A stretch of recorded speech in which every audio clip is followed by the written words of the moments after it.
नमस्कार साथियों। मैं लगातार आपको अपनी कोई ना कोई कहानी सुनाती रही हूँ। मुझे आप लोगों का बहुत अच्छा रिस्पांस मिल रहा है, इसीलिए आज मैं आप लोगों के सामने अपनी लिखी एक और नई कहानी लेकर आई हूँ, जिसका नाम है उड़ान। नमस्ते, मैं छाया श्रीवास्तव आप सबका अपने चैनल कहानियों का कारवां में स्वागत करती हूँ। मैं कहानियां सुनाती हूँ, कुछ अपनी लिखी कहानियां, कुछ हवाओं में तैरती कहानियां। आपको मेरा चैनल पसंद आए तो प्लीज लाइक व सब्सक्राइब जरूर करें। अंधेरे में हाथ से टटोला और मोबाइल हाथ में आते ही उसे ऑन किया। 3:30 ही बजे हैं। उफ, बहुत लंबी लगती हैं ये रातें। कभी कभी तो लगता है जैसे ये रातें कभी खत्म ही नहीं होंगी। रात का सन्नाटा शरीर के पोर पोर में इस तरह बस गया है कि सुबह जल्दी उठने का मन ही नहीं करता। एक खाली पंसा है चारों ओर। कोई उमंग भी तो नहीं है जिंदगी में। रात भर ईश्वर की कराहने की आवाज सोने नहीं देती। ये रोज का सिलसिला है। पता नहीं कितनी देर तक कोमल ईश्वर के सिराने खड़ी उनके सिर को सहलाती रहती है। बीच बीच में पानी पिलाना उनके दर्द को अपने स्पर्श से कम करने की कोशिश में रहती है। लाभ किसी अटेंडेंट को रख लो, वो तो बस ड्यूटी बजाते हैं। वैसे भी अपने मरीज का दर्द देखा भी नहीं जाता। कोमल और ईश्वर 45 साल वैवाहिक जीवन की बिता चुके हैं। विवाह की सालगिरह 2 महीने पहले ही तो मनाई थी। हमेशा सालगिरह पर दोनों मंदिर जाते, प्रसाद चढ़ाते, रसोई कुछ नए स्वाद से महकती। अब की बार ईश्वर बेसुध थे।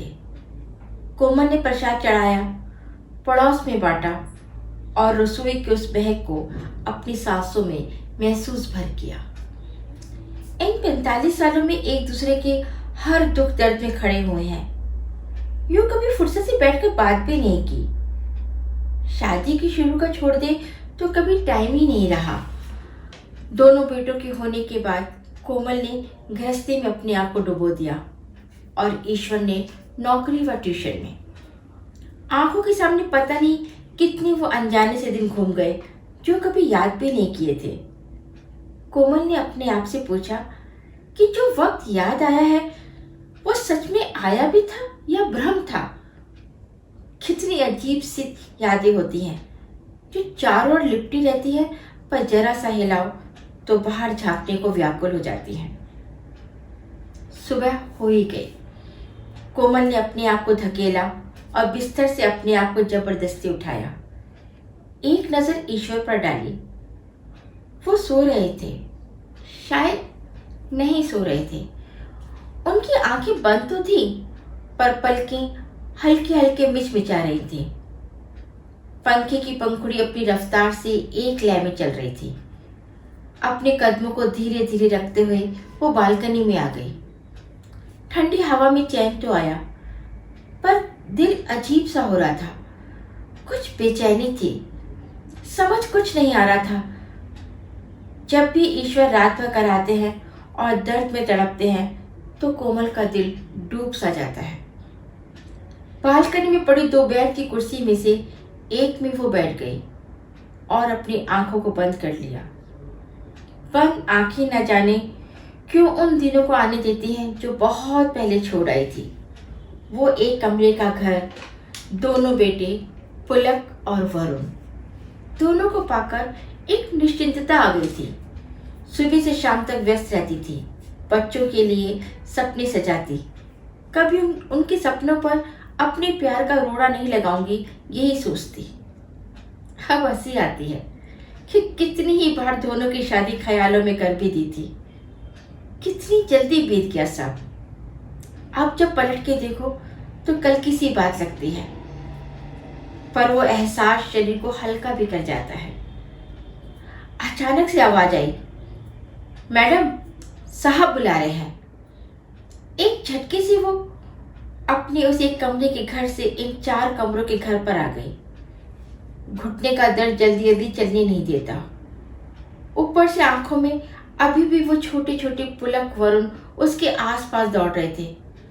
उन्हें अपनी इन्हीं बाहों से रोका और कदम संभालती हुई ईश्वर की ओर चल दी। ईश्वर कितने कमजोर हो गए हैं। उनका वो भरा हुआ चेहरा कहीं खो गया है।